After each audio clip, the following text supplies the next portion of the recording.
নোয়াখালীর মাইজদির প্রাইম হসপিটালে ভুল চিকিৎসায় রোগী মৃত্যুর অভিযোগ। নোয়াখালীর মাইজদির প্রাইম হসপিটালে ভুল চিকিৎসায় রোগী মৃত্যুর অভিযোগ স্বজনদের। তারা বিচার দাবি করলে স্বজনদের পুলিশ এসে থানায় নিয়ে যায়।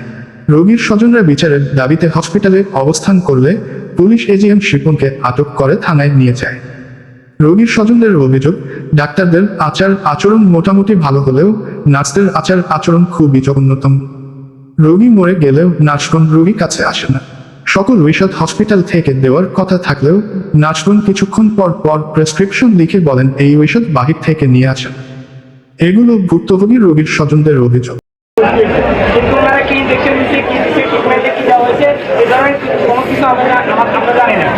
সাথে সাথে মারা গেছে, ইঞ্জেকশন দেওয়ার সাথে সাথে মারা গেছে, কিন্তু আমরা ট্রিটমেন্ট শিট পাইতেছি না, ট্রিটমেন্ট শিট পাই না। ওনাদের হসপিটাল ম্যানেজমেন্ট থেকে আমরা কোনো তথ্য চাইলে কোনো তথ্য আমাদেরকে দিতেছে না, আমরা কাউন্টারে কাউকে পাইতেছি না, আমাদেরকে হয়রানি করতেছে। আমরা লাস্ট নিয়ে কান্নাকাটি করতেছি, আমাদের এলাকা থেকে আমাদের ভাই বন্ধু বড় ভাই ছোট ভাই আমরা এগুলো আসছি, কেউ হয়রানি হয়ে কান্নাকাটি করতেছে, ওনার জন্য আফসোস করতেছে। কিন্তু থানা থেকে লোক আসে, আমরা থানা থেকে কোনো ধরনের অভিযোগ দিই না এখনো। আমরা বলছি যে সাংবাদিক আসলে আমরা সাংবাদিক দিয়ে এটা মিডিয়ার প্রচার করবো, কিন্তু মিডিয়ার ওনারা বলতেছে মিডিয়া কি দল পালাইবো, সাংবাদিক কি দল পালাইবো, সাংবাদিক কি করবো, এই ধরনের কথাবার্তা বলছে।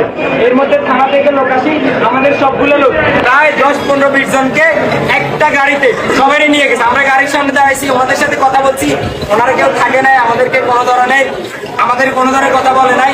আমাদেরকে যে হসপিটাল ম্যানেজমেন্ট থেকে বা ওনারা যে একটা সমাধান করে দিব এ ধরনের কিছুই দেয় নাই আমাদেরকে। এখন আমরা এটা সুষ্ঠু বিচার চাই। আমাদের বড় ভাই মারা গেছে, আমাদের ভাই বন্ধু যা আছে এলাকার, আমরা অনেক দূর থেকে আসছি, সেনবাগ থেকে, আমাদের সবাইকে নিয়ে গেছে থানায়। ওনারা আমাদের সমাধান তো দেয় নাই, উল্টো আমাদেরকে হয়রানি করতেছে। এখন আমরা এটার বিচার চাই। আমরা এটার বিচার না পাওয়া পর্যন্ত আমরা এই হসপিটালের নিচে থাকবো।